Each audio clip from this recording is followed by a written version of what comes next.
ఆంధ్రప్రభకు స్వాగతం. మనం గత 2, 3 రోజుల నుంచి పాకిస్తాన్, బలూచిస్తాన్, పీఓకే గురించి చర్చించుకుంటున్నాం.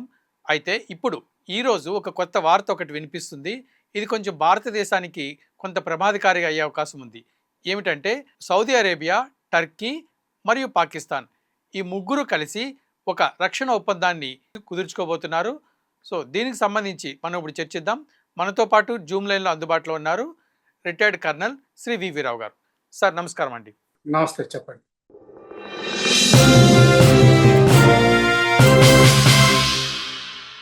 సార్ ఈరోజు ఒక ఒప్పందం జరిగినట్టుగా ఒక వార్తలు వచ్చినాయి. So Pakistan, Turkey and Saudi Arabia దీని గురించి ఆంధ్రప్రదేశ్ ప్రేక్షకులకు వివరిస్తారా? చాలా మంచిదండి. మీరు సజెస్ట్ చేసినట్టుగా మనం అతీక్ అహ్మద్ది వదిలేసాం. ఎందుకంటే అది జస్ట్ కేవలం యాక్సిడెంట్. దానికి అన్నెసరీగా సినీ దురంధర్ వ్యవహారాన్ని తోటి చేర్చడం నేను అనుకోవడం అది అనవసరం. ఈ రోజు జరిగిన ముఖ్యమైన విషయం ఏంటంటే, మన ఇండియాకి అత్యంత డేంజరస్ విషయం ఏంటంటే, టర్కీ ఈ సౌదీ అరేబియా పాకిస్తాన్ తోటి కలిపి మ్యూచువల్ డిఫెన్స్ ప్యాక్ట్ తయారు చేసుకుంది. ఈ రోజు సంతకం పెట్టారు. దానివల్ల ఇండియా మీద చాలా తీవ్రమైన ఇంపాక్ట్ ఉంటుంది. ఎందుకంటే ఎంతవరకు రియాక్ట్ అవుతారన్నది సందేహం. సౌదీ అరేబియా, టర్కీ పూర్తిగా రియాక్ట్ అవ్వకపోవచ్చు, కానీ టర్కీ మాత్రం లాస్ట్ టైం మన ఆపరేషన్ సింధూర్లో సప్లై చేసినట్టు వాళ్ళ ప్రపంచంలో పేరు కాంచిన బర్కెత్యార్ డ్రోన్స్ సప్లై చేస్తుంది. అలాగే last time daily flights Karachi, Lahore ఇటువంటి ఇంకా చిన్న విమానాశ్రయాల దగ్గర విపరీతంగా దిగి విపరీతమైన ఎక్విప్మెంట్ డౌన్లోడ్ చేసింది. సో అది మన ఇండియా తోటి ఇప్పుడు మన ఒక ఎపిసోడ్ లో అనుకున్నట్టుగా ఇండియా తోటి నెక్స్ట్ 18 months లో యుద్ధం తప్పనిసరి అనుకుంటాం. అటువంటి యుద్ధంలో ఇటువంటి టర్కీ టెక్నాలజీ తర్వాత ఏంటంటే, టర్కీ నాటోలో సెకండ్ లార్జెస్ట్ పార్ట్నర్. తర్వాత వాళ్ళకు ఓన్ డిఫెన్స్ ఇండస్ట్రీ ఉంది.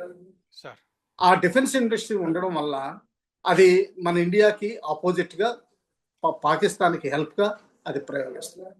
సౌదీ అరేబియా అంటారా, సౌదీ అరేబియా దగ్గర మనీ పవర్ ఉంది, ప్లస్ ఆయిల్ పవర్ ఉంది. ఈ రెండు పాకిస్తాన్కి దోహదం చేసే విధంగా ప్రవర్తిస్తుంది. ఫిజికల్ ఆర్మీ ఇన్వాల్వ్మెంట్ లేకపోవచ్చు, ఒకళ్ళు ఉన్న మనకేం తేడా చేయదు. ఎందుకంటే సౌదీ అరేబియా ఆర్మీ కేవలం సెరమోనియల్ ఆర్మీ, బ్యాటిల్ ఎక్స్పీరియన్స్ లేదు, మనతో ఏమీ తలపడలేరు. టర్కీ వాళ్ళకి కొంచెం వరకు బ్యాటిల్ ఎక్స్పీరియన్స్, నాటో తోటి ఎక్సర్సైజ్ చేయడం వల్ల, యాక్చువల్ కంబాట్ ఎక్సర్సైజ్ లేకపోయినా యుద్ధ విన్యాసాల్లో ఎక్స్పీరియన్స్ ఉండడం వల్ల పాకిస్తాన్ తోటి కలిపి మనకి ఆపోజిట్ గా చేసే అవకాశాలు చాలా ఎక్కువ కనిపిస్తాయి. ఇంకొకటి చూస్తే, లాస్ట్ టైం ఈ బర్కత్యార్ డ్రోన్స్ ఏవైతే ఉన్నాయో వీటిని సరిగ్గా ఆపరేట్ చేయడానికి ట్రైనీస్, అంటే ఇన్ఫాక్ట్ మ్యాన్ పవర్ కూడా సప్లై చేసింది టర్కీ. అందులో 3 చనిపోవడం కూడా అఫీషియల్ గా రిపోర్ట్ బయటకు వచ్చింది. మన భారతదేశం చేసిన దాడుల్లో 3 టర్కిష్ ఆర్మీ వాళ్ళు కూడా చనిపోయారు. సో అది మనం గుర్తుంచుకోవాల్సిన విషయం. రానున్న యుద్ధం చాలా ఇండో పాక్ యుద్ధం చాలా భీకరంగా ఉంటుంది. పాకిస్తాన్ మొత్తం అస్తవ్యస్తం అయిపోయింది, ఎకనామికల్లీ కానివ్వండి, సోషల్ గా కానివ్వండి. అమెరికా తోటి, చైనా తోటి సత్సంబంధాలు, ఈ సీసాని బ్యాలెన్స్ చేయాలని చూస్తున్నారు. ఇరాన్ తోటి సత్సంబంధం మేము మీడియేషన్ చేస్తూ ఇజ్రాయెల్ కి ఆపోజిట్ గా బిహేవ్ చేస్తున్నారు.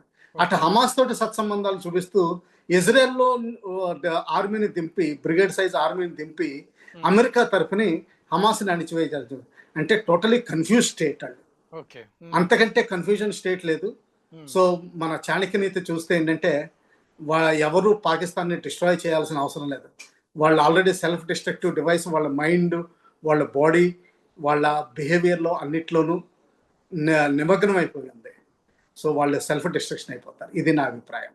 సార్ ఇప్పుడు చిన్న సందేహం సార్, ఈ సౌదీ అరేబియా తోటి మనకి మంచి సత్సంబంధాలు ఉన్నాయి కదా, సో పాకిస్తాన్కి అది ఆర్థికంగా సహాయం చేసే అవకాశం ఉందా ఒకటి యుద్ధం వస్తే? ఎస్, ఆర్థిక సహాయం చేసే తప్పనిసరిగా ఉంది. వాళ్ళు అంతగా పెద్ద ఏం చేయరు. ఇస్లామిక్ బ్యాంకింగ్ రూల్స్ ప్రకారం వడ్డీకి ఇవ్వడానికి లేదు డబ్బులు.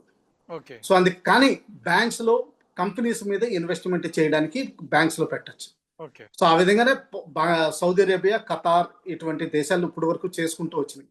వాళ్ళు ఏం చేస్తారంటే, అమెరికన్ డాలర్స్ తీసుకొచ్చి పాకిస్తాన్ బ్యాంకుల్లో ఫిక్స్డ్ డిపాజిట్లు వేస్తారు. ఒక 5 సంవత్సరాలు ఫిక్స్డ్ డిపాజిట్, గ్యారంటీడ్ ఫిక్స్డ్ డిపాజిట్లు వేసేస్తారు. దానివల్ల వీళ్ళకి ఫారిన్ రిజర్వ్స్ వస్తాయి. లేకపోతే ఈ రోజున వాళ్ళకి కేవలం 12 బిలియన్లు, 8, 10, 9 బిలియన్ కూడా మనం ఆశ్చర్యపోవాల్సిన అవసరం లేదు. మనకి ఇండియా తోటి పోల్చి చూస్తే 650 బిలియన్ల పైన ఉంది మనకి డాలర్స్ ఆ, మన రిజర్వ్స్. సార్. సో వాళ్ళు ఎందుకు పనికిరాని స్టేజ్లో ఉన్నారు. ఆ, సో ఈ విధంగా చేస్తారండి, ఫైనాన్షియల్గా హెల్ప్ చేస్తారు. కానీ టర్కీ మాత్రం మనకి వాళ్ళకి సత్సంబంధాలు పోయినాయి దాదాపు. ఉమ్, ఎప్పుడైతే లాస్ట్ ఆపరేషన్ సింధూర్లో వాళ్ళకి హెల్ప్ చేశారో, సార్. అలాగే వాళ్ళ నేవీని హెల్ప్ చేయడానికి టర్కీ షిప్ తీసుకొచ్చి కరాచీ హార్బర్లో పెట్టారు. ఓకే. మన కరాచీ హార్బర్ని డ్యామేజ్ చేయకుండా ఉండడానికి. ఎందుకంటే మన ఫ్లీట్, క్యారియర్ ఫ్లీట్ చాలా దగ్గరలో ఉంది. 200 కిలోమీటర్ల దూరంలో ఉండి మొత్తం కరాచీ పోర్ట్ని సర్వనాశనం చేయగలిగే పరిస్థితిలో ఉంది ఆ రోజున మనం, sir. BrahMos precision missiles. Um, అయితే కరాచీ పోర్ట్ మీద ఎక్కువ వాడలేదు మనం. ఓకే. ట్రెడిషనల్ గన్సే వాడాం, ట్రెడిషనల్ వెపన్సే వాడాం. మిగతావి అన్ని మిసైల్స్ అన్ని డెప్త్లో వాడాల్సి వచ్చింది. ఉమ్, ఇది కేవలం ఆ టర్కిష్ షిప్ ఉండడం వల్ల. ఇటువంటి పనులు చేసే అవకాశాలు చాలా ఉన్నాయి. అలాగే వాళ్ళకి ఎయిర్ బ్రీతింగ్ సబ్మెరీన్స్ ఉన్నాయి, ఉమ్, చాలా ఇంపార్టెంట్. చైనా నుంచి ఒకటి డెలివరీ అయింది, ఇంకో 4 డెలివరీ అవ్వాలి, ఇంకో 4 పాకిస్తాన్లో జాయింట్ బిల్డింగ్ అవ్వాలి. సార్. వీటినన్నిటిని ఆ టైంలో వాళ్ళని కాపాడుకోవడానికి ఇవన్నీ టర్కీ పంపించి అక్కడ షెల్టర్ తీసుకునే అవకాశాలు చాలా ఉన్నాయి. సార్. మొత్తం మీద టర్కీ ఇంప్లికేషన్ మాత్రం ఇప్పుడు చాలా సీరియస్గా తీసుకోవాల్సిన అవసరం ఉంది. సార్. టర్కీ తోటి మనం సీరియస్ వార్నింగ్ ఇవ్వాల్సిన అవసరం ఉంది. అలాగే రష్యా తోటి చెప్పి వాళ్ళ దగ్గర ఉన్న అన్ఓపెన్డ్ S-400 ఒక మిసైల్ సిస్టమ్, ఒక రెజిమెంట్ అక్కడ ఉంది. ఆ రెజిమెంట్ ని వెనక్కి తీసుకుని మన భారతదేశాన్ని తెప్పించుకోవాల్సిన అవసరం ఎంతో ఉంది. అయితే ఓవరాల్ గా ఈ సౌదీ అరేబియా, టర్కీ, పాకిస్తాన్ ఈ అగ్రిమెంట్ పూర్తిగా పాకిస్తాన్కి చెడు చేసే అవకాశం ఉంది. కాదండి, అంటే వాళ్ళకి యుద్ధంలో హెల్ప్ చేసే అవకాశం ఉంది. యుద్ధంలో కానీ help ఓవరాల్ గా ఆ, ఈ ఈ అహంకారాన్ని పెట్టుకుని ఉమ్, కౌరవల్లాగా, అంటే మా దగ్గర ఎంతమంది ఉన్నారన్నది చెప్పి ఉమ్, వాళ్ళ అసీం మునీర్ గారు ఆల్రెడీ అనుకుంటున్నాం ఈ will take over the state అని. సార్. ఆయన యుద్ధం ప్రకటించే, యుద్ధానికి చేసే కార్యకలాపాలన్నీ చేసే అవకాశాలు చాలా బలంగా కనిపిస్తాయి. చాలా సంతోషం అండి సార్, మీ విలువైనటువంటి సమయాన్ని ఆంధ్రప్రదేశ్ ప్రేక్షకులు కేటాయించి చాలా విలువైన విషయాలు తెలియజేశారు. విన్నారు కదా, సౌదీ అరేబియా, టర్కీ, పాకిస్తాన్ వీళ్ళ మధ్య ఈ రక్షణ ఒప్పందాలకు సంబంధించి అగ్రిమెంట్ ఒకటి జరిగింది.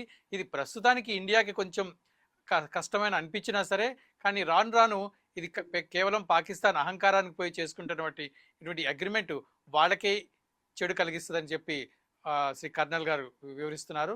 దీనిపైన మీ అభిప్రాయం కూడా తెలియజేయండి. అలాగే ఆంధ్రప్రదేశ్ సబ్స్క్రైబ్ చేసుకోండి. నమస్కారం.